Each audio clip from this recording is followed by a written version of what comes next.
Hello, everybody, and welcome to the Tuesday edition of Video Clips. And just one thing I'll remind you about, I am conducting healthcare calls for healthcare providers who are faced with decisions about their future and maybe wanting to go into independent practice and disturbed about the current state of medicine, looking for alternatives, etc. And I'm doing those on Monday night at 9 p.m. Eastern. It's free.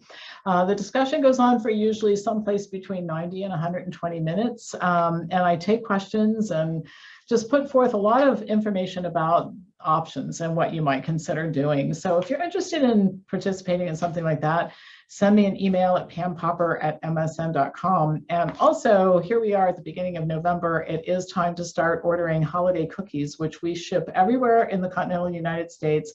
$24.95 a dozen, and that includes shipping is free, and they're marvelous. They are chocolatey and delicious, and I always tell everybody every year, please buy the cookies and ship them someplace, because then they're not in the building for me to be tempted to eat, which is always a problem because they're delicious and I have to walk by them on my way everywhere here in this building.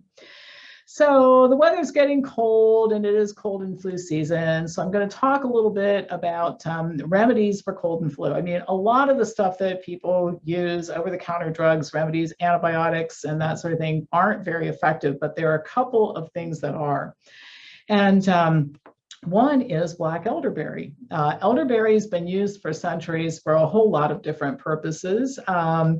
Native Americans used it to treat fever and rheumatism. It has also historically been used to treat stomach aches, sinus congestion, constipation, diarrhea, sore throat, and the common cold. It's considered one of Germany's most important medicinal plants, and it's used in Ayurvedic medicine. According to a meta-analysis of 4 randomized trials with 180 patients, black elderberry is effective for both colds and flu and significantly reduces the duration of upper respiratory symptoms and the intensity of upper respiratory symptoms. In test tube studies, standardized elderberry extract has been shown to reduce replication of human influenza viruses type A and B and H1N1. In a double-blind, placebo-controlled study of residents of a kibbutz during an outbreak of flu, patients giving Sambucol, a standardized elderberry extract. By the way, that's an Israeli product, and they did quite a bit of randomized trials and studies on that product before it went to market. But the patients who were taking this product fared significantly better than those given placebo.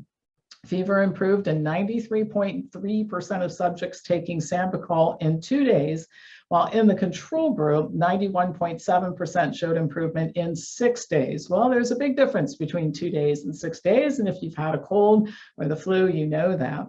Within 2 to 3 days, almost 90% of those taking Sambucol achieved complete cure, while cure took 6 days in the placebo group. So we don't have any over-the-counter medications or prescription medications that produce these kinds of results. And so there's really no reason to not try elderberry. I always have it in my house. And we found somebody locally who makes the product and was wonderful to gift me with her own elderberry formula.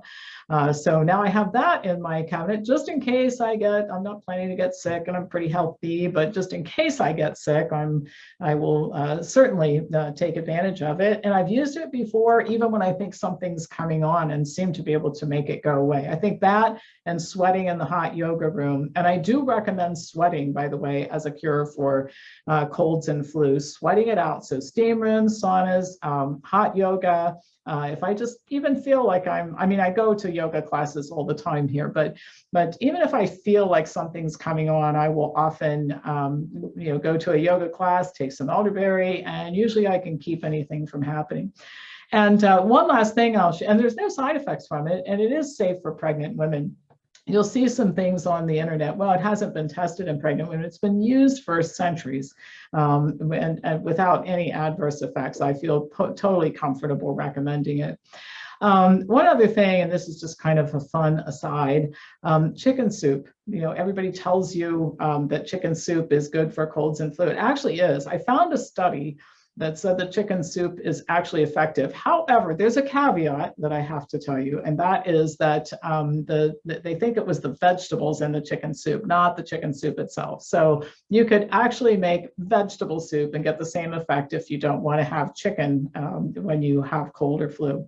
So I'm always, I don't like taking drugs. Most of you who watch me don't like taking drugs either. Looking for options outside of that. And the Elderberry is one, and you can buy it online. You can get it. I'm sure somebody locally in your community has it. And we may even look into publicizing the product that was given to me, because I always like to support small business people if I can. So anyway, stay tuned for announcements about that. Don't forget to order the cookies. Get them out of the building, please, so that I don't have them here to be tempted by. And if you do feel something coming on, how about some vegetable broth with vegetables in it? It does work, and some elderberry and sweat. And those are the best natural remedies for cold and flu symptoms. All right, that's all for today. As usual, pass this on to anybody who you think might enjoy watching it, and I will be back to you tomorrow with more news.